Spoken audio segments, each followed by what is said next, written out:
क्या आपके साथ भी कभी बुरा हुआ है? आपके फैमिली वालों ने आपके साथ किया हो या जहाँ पे आप काम करते हो, तो वहाँ पे आपको किसी ने धोखा दिया हो, तो आपको घबराने की कोई बात नहीं है क्योंकि कहते हैं कि शनि देवता जो हैं वो न्यायप्रिय देवता हैं। बस आप उनका ध्यान कीजिए, अपना सर्वस्व उनको समर्पित कर दीजिए, तो आपको घबराने की कोई बात नहीं है। वो हमेशा हर पल आपका साथ देंगे क्योंकि शनि देवता को न्यायप्रिय देवता कहा जाता है। देखने में आता है कि लोगों को बल चाहिए हो तो बजरंगबली की पूजा करते हैं, धन चाहिए हो तो लक्ष्मी मैया की पूजा करते हैं और उनको ज्ञान चाहिए हो तो सरस्वती मैया की पूजा करते हैं। लेकिन जो न्याय के देवता हैं, जब किसी को न्याय चाहिए हो, तो वो सीधा जाते हैं शनि देवता के पास। क्योंकि एक वही देवता हैं जो कुछ भी नहीं देखते, वो सिर्फ़ ये देखते हैं कि न्याय किसकी तरफ है। जितना मर्ज़ी आपके साथ कोई अन्याय कर ले, बुरा कर ले आपके साथ, लेकिन अगर हमने शनि देवता का ध्यान किया और अपना सर्वस्व उनको समर्पित कर दिया और हम ईमानदारी के रास्ते पे चले, तो शनि देवता हमेशा आपका साथ देंगे, हर पल आपका साथ देंगे। कई लोग बहुत बुरे काम करते हैं, फिर वो क्या करते हैं शनि देवता के लिए अंगूठी बनवा लेते हैं। कहते हैं घोड़े की नाल की अंगूठी डाल लेते हैं, हाथों में कड़े डाल लेते हैं और फिर शनि देवता पे तेल चढ़ाने जाते हैं। तो ऐसे शनि देवता कभी खुश नहीं होंगे आपसे क्योंकि पहले तो हमें अपने कर्म सुधारने होंगे। अब जैसे हम वर्क पैलेस में हैं, तो हमें किसी का हक नहीं रखना वहाँ पे। आपके कई वर्कर हैं, उनके साथ बुरा नहीं करना आपने और उनके साथ ऊँचा बोलना नहीं है आपने, प्यार से बात करनी है। तो ये जो प्रेमानंद जी का महाराज जी ने का आपने सुना होगा, सत्संग सुनाते हैं वो, तो वो क्या कहते हैं, जिन उँगलियों में आप छल्ले धारण करते हो, उन उँगलियों से आप राधा राधा का नाम स्मरण करो। जिन हाथों से आप लोगों का बुरा करते हो, किसी से धोखा करते हो, उन हाथों को लोगों की सेवा करने में लगाओ। और ये जो हाथों में आप कड़े डालते हो, इन हाथों को आप ऐसा बनाओ कि लोगों का भला कर सको आप। ऐसे लोग तैयार करो जिनके घर में आपकी वजह से काम चल सके, कोई परेशानी हो तो आपकी वजह से दूर हो जाए। और रही बात तेल चढ़ाने की, तो ये जो तेल है, ये मीनिंग इसका ये है कि हमें हर घर में ऐसा प्रकाश फैलाना है, जो हमारे पास है ज्ञान है या किसी को सही राह दिखानी। अब जैसे मैं एक मेकअप आर्टिस्ट हूँ, तो मुझे 25 साल हो गए इस लाइन में, तो हमारी फ़ीस होती है सिखाने की, लेकिन हमने शुरू से यही सिस्टम रखा हुआ था। कोई गरीब घर की जैसे लड़कियाँ होती हैं या कइयों के पति बहुत परेशान करते हैं, तो हम उनको काम भी फ्री में सिखाते थे और साथ में उनको हम उनका खर्चा भी देते थे। भाई तुम हमारे पास सुबह से लेके शाम तक आई हो, तो कुछ ना कुछ हम तुम्हें दे के भेजेंगे। तो उसका नतीजा ये हुआ कि पता नहीं कितनी लड़कियाँ, कितनी लेडीज़ आज कामयाब हो गई और आज तक वो हमें याद करती हैं और थैंक यू बोलती हैं कि आपकी वजह से हमें एक अच्छा राह मिला। अब कइयों के पति शराबी होते हैं, शराब पी के मारते हैं उनको, तो वो हमारे पास बहुत लड़कियाँ आई थी, तो हमने उनको समझाया कि किस तरह से तुम भगवान को याद करके सिर्फ़ अपने काम में लगी रहो। अगर तुम्हें कोई कुछ कहता भी है, तो तुमने इग्नोर कर देना है क्योंकि जब हम बातों को दिल से लगा लेते हैं, तो फिर हमारा काम में मन भी नहीं लगता। तो मैं तो हर लड़की को अपनी बेटी समझ के रखती थी और उनको यही सिखाती थी, चाहे वो माँ-बाप की बेटी हो, चाहे वो अपने पति की यहाँ से आती हो। तो उनको हम यही समझाते थे कि तुम्हें सिर्फ़ बर्दाश्त शक्ति आनी चाहिए। पहले औरतों को बर्दाश्त करना पड़ता है, फिर जाके उनकी लाइफ़ चलती है। अब शादी हुई है तुम्हारी, तो हमें बच्चों के लिए अपने पति के साथ रहना ही पड़ेगा। उनका लिए क्योंकि बड़ा आसान होता है रिश्ते तोड़ने, लेकिन क्या होता है बच्चों की लाइफ़ ख़राब हो जाती है। तो हमें हर किसी को जो भी हमारे अंदर ज्ञान है, वो दूसरों को देना चाहिए और ऐसा उनको सक्षम बना दें कि वो अपने परिवार का गुज़ारा कर सकें। चाहे वो कोई लेडीज़ हो, चाहे कोई जेंट्स हो, कोई ऑफ़िस में आप काम करते हो, तो आपके साथ कोई धोखा कर देता है, तो उनसे आप किनारा कर लो और कभी किसी के बारे में बुरा मत सोचो क्योंकि हम किसी को बददुआएँ नहीं दे सकते, किसी के लिए नहीं सोच सकते। कई बार हमारे साथ कोई बुरा कर देता है, हम उसको कहते हैं कि जा तेरे साथ ये हो जाएगा। ये जो काम है, ये परमात्मा ने प्रकृति के ऊपर सौंप रखा है। जो जैसा कर्म करेगा वैसा ही भर लेगा वो। कहते हैं ये कलयुग नहीं है, ये कर्म युग है और जो हमारे शनि देवता हैं, वो सबका साथ देते हैं, बस उनका मन साफ होना चाहिए। उनके ऊपर तेल चढ़ाने से वो खुश नहीं होते, अंगूठियाँ धारण करने से खुश नहीं होते।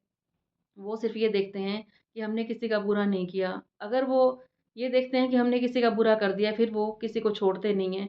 कहते हैं कि शनि देवता के प्रकोप से तो कोई भी नहीं बचा। वो सिर्फ़ यही उनकी एक ही शर्त होती है कि हमें कर्म अच्छे करने हैं, किसी का हमें बुरा नहीं करना। और फिर आप चाहे शनि देवता पे तेल भी ना चढ़ाओ, अंगूठियाँ भी ना डालो और अगर आपने किसी के साथ धोखा कर दिया, छल-कपट कर दिया, किसी का बुरा कर दिया, तो फिर शनि देवता नहीं बख्शते बिल्कुल भी। तो हमें अगर भगवान को खुश करना है तो पहले हमें अपने कर्म सुधारने पड़ेंगे। ये कलयुग नहीं, ये कर्म युग है। कहते हैं एक हाथ से करो और दूसरे हाथ से भरो। आपने देखा होगा कि जब हम छोटे-छोटे थे तो हम पढ़ते थे जब स्कूल में, तो हमारे जो टीचर्स होते थे, कई टीचर्स तो होते थे कि वो हम उनको प्यार से, जैसे कोई टीचर्स हमारी लेडीज़ थी जैसे, तो हम उनकी तारीफ़ कर देते थे तो वो खुश हो जाती थी। और ऐसे ही ये जो शनि देवता हैं, और कई टीचर्स ऐसे थे कि उनकी कोई तारीफ़ नहीं चलती थी, जैसे मैथ के हो गए, केमिस्ट्री के हो गए, तो उनके आगे तो सिर्फ़ उनको ये था कि हमने अपना रिज़ल्ट अच्छा देना है, हमने अपना होमवर्क अच्छा करना है। उनको इससे कोई मतलब नहीं था कि हम उनकी तारीफ़ कर रहे हैं या नहीं कर रहे, या उनके हम काम कर रहे हैं या नहीं कर रहे। तो इसी तरह से अब हम देवियों की पूजा करते हैं, सरस्वती मैया की या धन की, लक्ष्मी देवी की करते हैं, लेकिन शनि देवता वो इसी हिसाब से हैं जैसे वो टीचर थे मैथ केमिस्ट्री वाले, कि वो हमारा सिर्फ़ कर्म देखते हैं, तो हमें कर्म सुधारने हैं। और कहना प्रेमानंद जी महाराज जी का, इन हाथों से हमने सेवा करनी है, किसी का बुरा नहीं करना। कई बार हम देखते हैं कि लोग वैसे जाते हैं मंदिर में, गुरुद्वारों में, लेकिन वो कोई भी अच्छा काम नहीं करते। घर में उनके आके देखो, वो किसी के साथ ढंग से बोलते नहीं हैं, क्योंकि कहते हैं जो सबसे बड़ा आश्रम है वो है गृहस्थ आश्रम। जिसने गृहस्थ आश्रम में अपने आप को अच्छी तरह से अपना परफ़ॉर्मेंस दे दी, सब रिश्ते अच्छे निभा दिए, तो फिर भगवान भी खुश होता है। और कहते हैं कि इस घर से हम अगर ज़िम्मेवारियों से छोड़ के हम यहाँ से चले जाते हैं, तो भगवान भी नाराज़ हो जाता है। क्योंकि जो भगवान ने हमें ज़िम्मेवारियाँ दे रखी हैं, पहले तो हमें ये निभानी है। अगर हम इनसे छोड़ के हम चले जाते हैं कहीं पे, तो फिर भगवान भी नाराज़ हो जाता है, क्योंकि जो हमारे रिश्ते परमात्मा ने बनाए हैं, पहले हमें इनका भी ध्यान रखना है। इसी पे मैं आपको एक छोटी-सी कहानी भी सुनाती हूँ।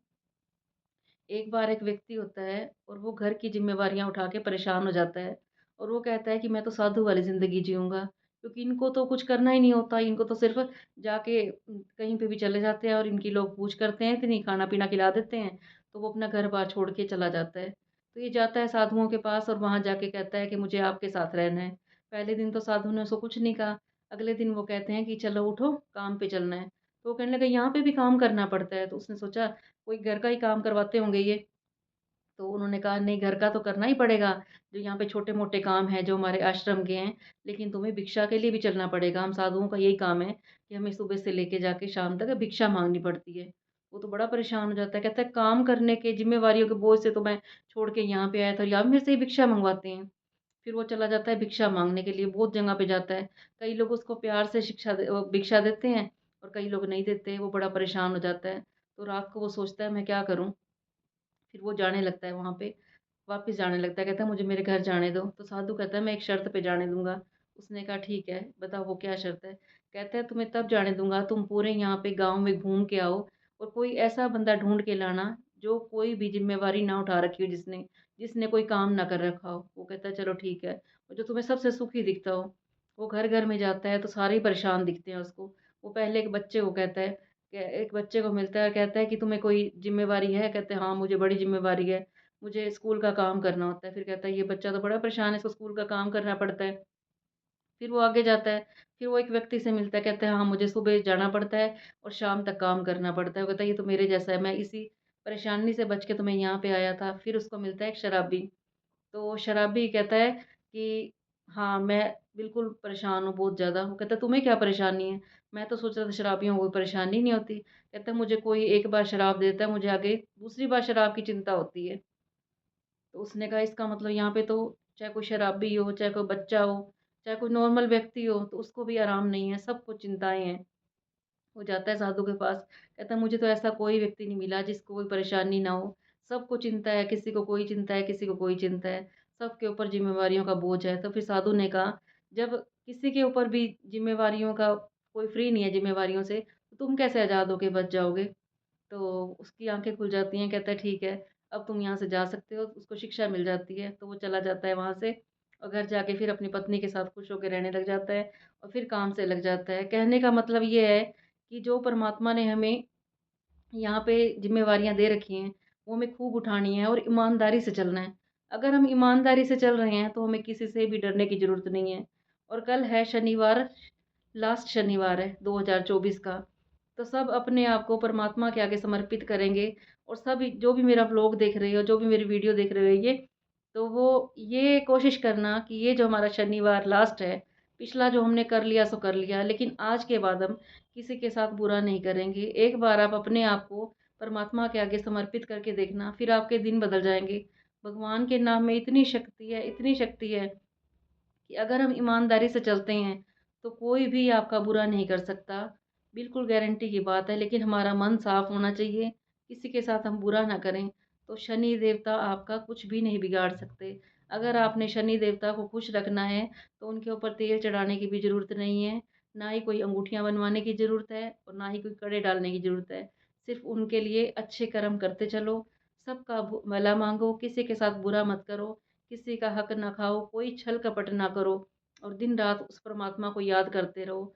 परमात्मा के नाम में इतनी शक्ति है, खुद का एक्सपीरियंस बता रही हूँ मैं आपको, कि जिस दिन से आपने उस परमात्मा को महसूस करना शुरू कर दिया, तो आपको पता भी नहीं चलेगा कि आपके काम कैसे हो रही हैं। वो परमात्मा आगे से आगे आपके रास्ते खोलता जाएगा और सब हैरान हो जाएँगे। वो लोग जिन्होंने आपके साथ धोखा किया था, और जो बुरे लोगों का साथ दिया था, जिन्होंने जब आपके साथ बुरा कर रहे थे वो, और जिन्होंने साथ दिया था, वही लोग फिर आपको बुलाएँगे। फिर वही लोग आपका मिसाइल देंगे कि इन्होंने इनके साथ इतना बुरा हुआ था और देखो आज ये लोग कितनी तरक्की कर गए, कितने खुश हैं ये लोग। तो जो बुरा करने वाले लोग होते हैं, तब उनका साथ सब देते हैं, लेकिन जिसके साथ इन्होंने बुरा किया होता है, वो कब तक परीक्षा देगा? परमात्मा तो उनके साथ होता है हमेशा। तो कभी घबराने की ज़रूरत नहीं है, किसी ग्रह से भी डरने की ज़रूरत नहीं है। अगर आप ठीक हो, तो प्रकृति की क्या, परमात्मा की भी हिम्मत नहीं है कि आपके साथ किसी ने बुरा कर दे, कोई भी आपके साथ। तो हमेशा सबका अच्छा करें, सबका भला करें और फिर अपने आप को परमात्मा को समर्पित कर दें। तो कल आखिरी शनिवार है, कल से ही सब यही कोशिश करना कि जो आने वाले दिन है, जो 2025 है, उसमें हम परमात्मा का नाम लेंगे, किसी का बुरा नहीं करेंगे और इतनी भक्ति करेंगे, किसी के साथ फालतू में इधर-उधर बातें नहीं करेंगे। कई बार क्या होता है कि कहीं पे सत्संग हो रहा है और हम किसी को बुलाने जाते हैं कि आ जाओ हमारे घर सत्संग है, परमात्मा का नाम लेंगे, तो क्या कहती है लेडीज़, हमारे पास टाइम नहीं है इसका तो। लेकिन वो लोगों की निंदा करने में, इधर-उधर की बातें करने में, 1-1 घंटा फ़ोन पे इधर की बातें करने में लगा देती है, लेकिन परमात्मा का नाम लेने के लिए टाइम नहीं है। तो 2025 में कोशिश करना फ़ालतू की बातें छोड़ के, किसी के साथ बुरा करना छोड़ के, परमात्मा की बताई हुई राह पे चलना और फिर भगवान आपके साथ है। दिन-रात उसको महसूस करना और आपका काम कैसे होगा, पता भी नहीं चलेगा, क्योंकि शनि देवता हैं, न्यायप्रिय देवता। तो शनिवार जो है, वो शनि देवता का ही दिन है, बजरंगबली का दिन है। तो अगर आपने इनको खुश करना है, तो पहले अपने कर्म सुधारने होंगे। कल फिर आऊँगी मैं आपके पास एक और वीडियो लेके। बताना आपको मेरी वीडियो कैसी लगी, अच्छी लगी हो तो इसे लाइक कर देना और आगे शेयर भी कर देना।